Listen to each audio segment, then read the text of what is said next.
Ever gaze around your living space and wonder why you own 7 spatulas, 12 mugs, or perhaps an inexplicable collection of novelty socks? We live in a world where consumerism is the norm, where the more we have, the better we feel. But let's step back and ask ourselves, do we really need all these items? Imagine the scene. You're trying to find that one essential item in your kitchen drawer, but it's lost in a sea of spatulas, bottle openers, and pizza cutters. Or perhaps you're trying to choose a pair of socks in the morning, but you're overwhelmed by the sheer variety of novelty prints. These examples may sound absurd, yet they're a reflection of the cluttered life many of us lead. We accumulate things, often without purpose, and they end up taking space, not just physically but mentally too. Well, if you've ever pondered these existential kitchen utensil questions, perhaps you've stumbled upon the concept of minimalism. So, what's the deal with minimalism? Is it just about living in a white-walled room with one chair, one plate, and an overwhelming sense of smug self-satisfaction?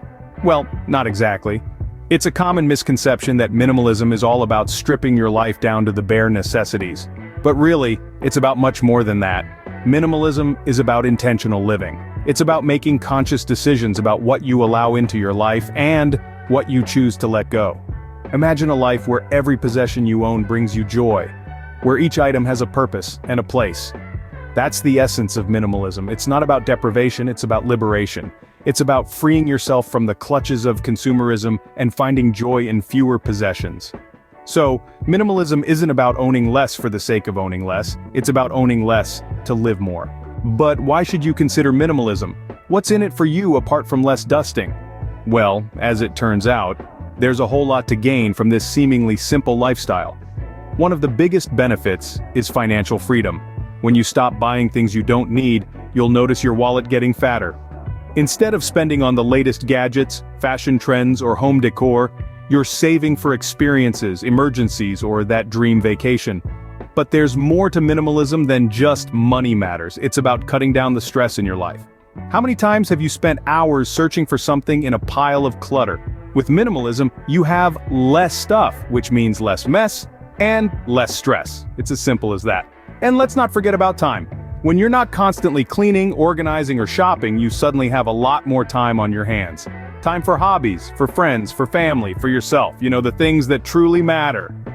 Lastly, minimalism can lead to increased happiness. This might sound a bit far-fetched, but think about it. When you're not constantly chasing after material possessions, you're free to pursue what truly makes you happy. You're no longer comparing what you have to what others have. You're content, and that's a wonderful feeling. So with minimalism, you can say goodbye to clutter and hello to a life filled with experiences rather than stuff. Alright, so minimalism sounds great, but surely it can't be all rainbows and unicorns, right? Absolutely correct. Let's delve into the challenges of minimalism. First up, the initial difficulty of letting go. It's no secret that we humans form attachments to people, places, and yes, even things. Letting go of possessions, especially those that hold sentimental value, can be a daunting task. It's like trying to quit a habit cold turkey, and it takes a lot of willpower and determination. Then, there's the societal pressure to consume. We live in a world where success is often measured by what and how much you own. It's hard to resist the temptation when advertisements are constantly telling us that we need this latest gadget, or that designer outfit to fit in or feel happy. Going against this tide can feel like swimming upstream. Finally, finding balance in minimalism can be a bit tricky. You see, minimalism isn't about owning as little as possible. It's about owning only what you truly need. But defining need can be subjective, and it's easy to swing from one extreme to the other. So, while minimalism has its challenges, the end result of a life that's intentionally simple is pretty compelling, don't you think?